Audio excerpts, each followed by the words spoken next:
Come along on my creative journey in designing and fashioning a new Florentine Renaissance gown known as a gamurra.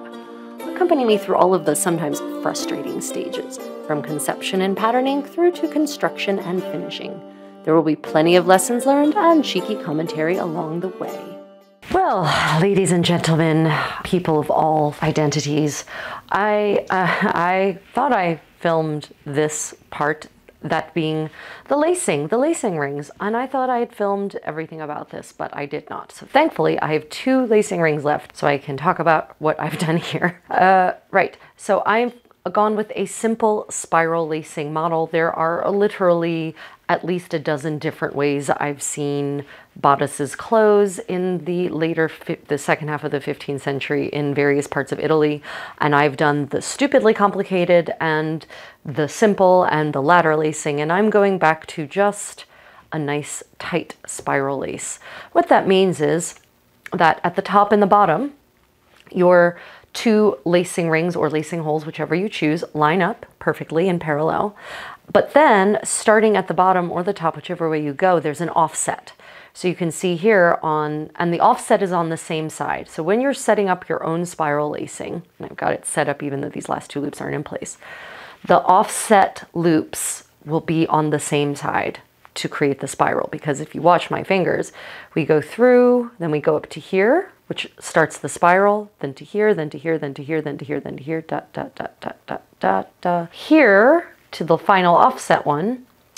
And then we come back straight across, come across, one more up, and then just straight across. And that's what creates the spiral effect. And it's very stable, simple, it's fast. So now we're just going to attach, I'm going to show you how I attached these rings. You can kind of see the rings actually have 2 little rings, which act very nicely as the anchor points for the thread. Let me go ahead and demonstrate how I do this. We start by anchoring the thread on the back, which I do entirely free of the lacing ring. And I am using double silk thread here because I want as much security and stability as possible. I'm pretty hard on my clothes. Note that I have also waxed this thread. See one of my earlier vlogs for my lecture on this subject. I place the ring on the spot that has been pre-marked and use my thumb to secure it. I bring the needle with the thread through one loop and actually swing it over to the loop on the other side so that I can actually just put a couple of securing stitches in place so that the stitches will hold the ring, freeing up my hands to do all of the sewing. Now that I've secured the ring, I'm actually going to do a buttonhole stitch along these ancillary securing rings. It provides extra strength and looks quite tidy. These rings, or maglie as they are called in Italian, feature prominently not only in the archaeological and iconographic record, but they also appear in documentary evidence such as purchase accounts and ricordanze, the sort of family diaries for which Florentines were so famous. In 1447, Marco Parente was engaged to marry Caterina Strozzi. He records in detail a list of materials required for the construction of a giornea, a cotta, and a ghirlanda for his new bride. The cotta is of course basically a fancy version of the gamurra. He records that he needed 120 gilt maglie for the front of the gown and 100 smaller maglie for the sleeves. Now that's 1447, so it's an earlier version of this gown, most likely a cotta like this one, and as you can see, the 120 gilt rings is not an exaggeration. These rings are placed so closely that it's practically like sewing the dress shut in the front. I always get excited when the iconographic record, the archaeological record, and the documentary record all align in one perfect harmony. Yes, I'm a geek, but I think we all knew that. If you are enjoying this video, please hit the thumbs up and subscribe and the notification bell if you want to know when I launch new things. And if you want to do more to support my work, then consider the super thanks button on YouTube or maybe becoming a patron on Patreon, which comes with a whole host of perks and extras like access to premium tutorials, multiple hour ones in fact, and discounts on classes. And now back to your regularly scheduled Contessa. Okay, so I thought I would mention a technique I use when I'm attaching a bunch of these rings at once or in a row. I do put a knot in on the last one that I just finished, but then I'm going to actually dive my needle through and in between all of these layers to go to the next spot rather than cutting my thread and starting again. I feel like this creates less likelihood that things will fall out, but also it saves you time on having to re-anchor every time you start a new ring. So that's my technique there. Onward. Welcome to Vancouver. The project continues. We're now going to take these strips that we cut out and we're going to assemble them into a long bias cut tape. And this is not as easy as it may seem. It should be easy, and it sort of is, but it takes some thinking. Basically, you have these ends and you think that you can just lie them like this, right? And just sew, and then you end up with a long strip. No, because if you think about it, if you did that, you would end up with this, and we don't want a right angle, we want a straight angle. So here's how we do it. We align them perpendicular to start with, and then we sew across that diagonal.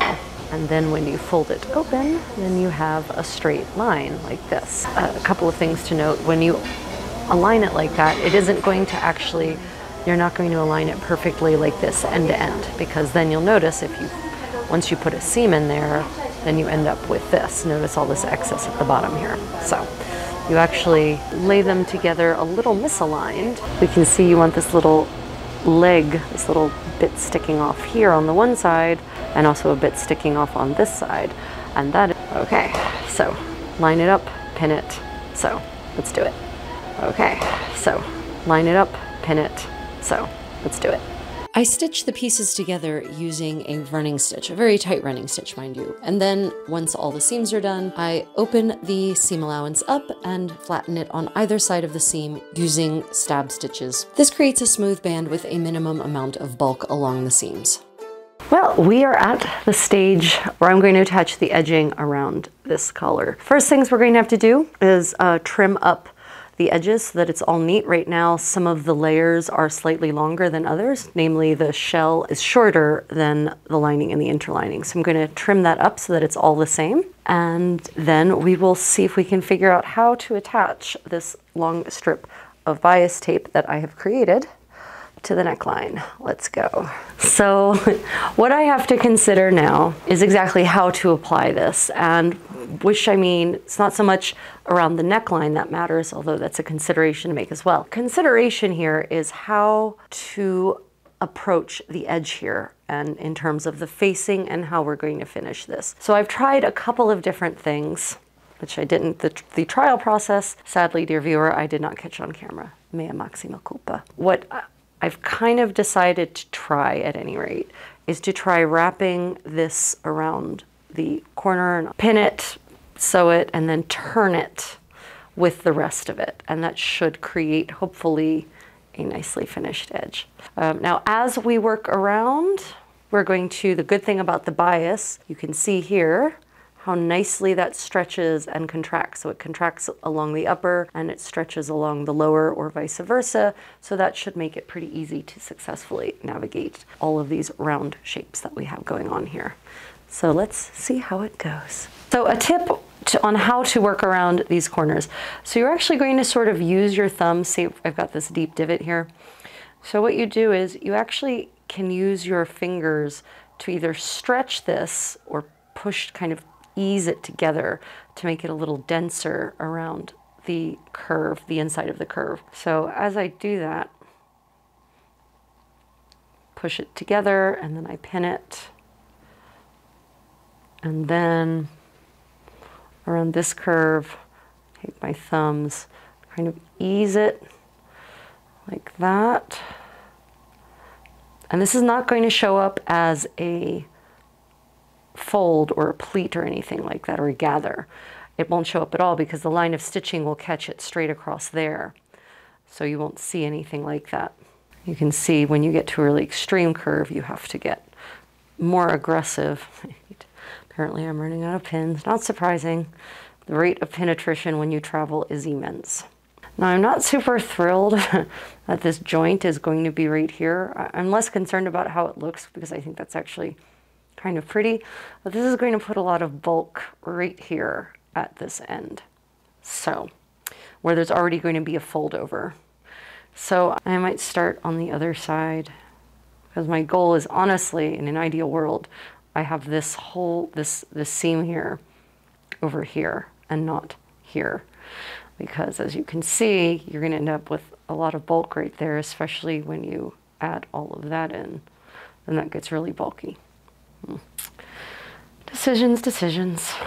After pinning the edging onto the neckline, I go ahead and baste it down using a long running stitch. Remember, always baste. Thread glue is your friend. I then do a running back stitch, which we discussed in the last video, very, very close to the edge because I really don't need a big seam allowance here, and I don't want a big seam allowance because that will just create a lot of fabric around which I need to wrap the edging. So as you can see, we're about a 1/4 inch from the edge here. The edging on the neckline of Osanna's gown is super duper narrow, so I'm trying to mimic that as much as possible given the different nature of this wool from hers. I then repeat the same process for the arm's eyes, but first I try the bodice on laced up so that I can test the arm's eyes and make sure they're actually big enough. They're not, as an aside.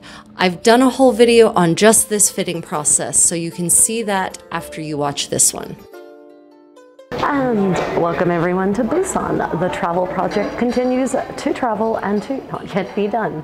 We are at the Paradise Hotel in Haeundae Beach, which is a gorgeous beach community here in the great metropolis of Busan, a very southerly part of South Korea. So we shall be continuing our project here for the next couple of days and then probably taking it back to Daegu because I'm not certain this dress is actually ever going to get done. So far, the bias cut of the band is really helping allow this to lay nice and flatly and conform to the curve. Now, as you go around, you may need to go back and actually adjust some of your folds. Because you have this bias stretch, you can actually manipulate this fabric in certain directions, the edging in certain directions, to make it accomplish what you want it to accomplish. This is how it looks now. I haven't sewn it yet, we're just finished pinning it here. And I have to say, I like this look. I think that's an elegant finish, so I think we're definitely going with this experimental option. Onward with, so now that I've got it all tacked down there, we're going to be doing some whip stitches just to hold it in place. And I'm trying to decide between a whip stitch and a blind stitch. Might go with a blind stitch because that will have less thread exposed to the rubbing to which necklines are commonly exposed. Okay, so I'm now playing with how I want to finish this edge, and I think I'm actually going to trim, well, I'll trim the excess here. Then I'm going to fold it back and then turn it like this, and you hear joyous, happy children in the background. And yeah, so I think that's what we're gonna go with. I'm gonna turn it like this, fold the edge in, and then turn it. That will create a pretty nice flat edge there that will look quite nice sitting on my décolleté. Okay, well, here's for historical sartorial experimentation for the win. Here it is all pinned. The original on Osanna's gown is left open like this, at least it looks very much like it is, but I don't like that. I'm gonna think about this. I think I'm gonna do a stab stitch to close this up and try to close it over those edges there so that you can't see the little accordion folds there. So, stab stitch, here we go. And actually to do this, I'm just gonna take my needle and tuck in that fold, that inner fold from the turned edging, so that it sits behind my stitching and gets caught completely inside. That will make this envelope that I'm creating with the edge here less fat. It will make it more slender. I'm going to do the same thing with that fold as well. Just going to push that in there, push that in using my needle.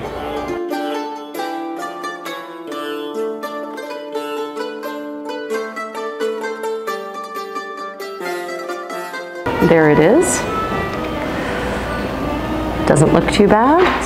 Just a couple of little stab stitches visible, and if anyone puts their face that close to my neckline, they'd have a very good reason. So as I sew along here, I've settled definitely on a blind stitch.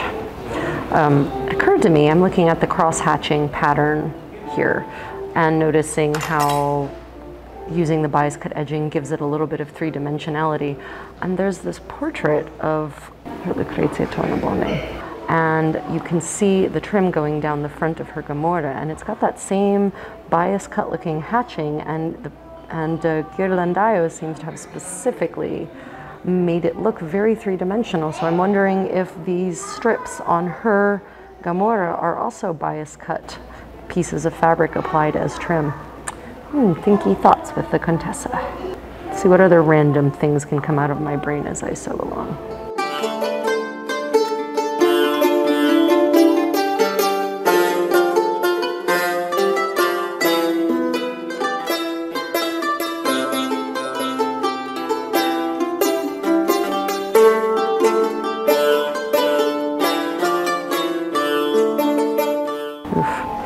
Well, that is the danger of certain kinds of linen thread. This was a more roughly woven one.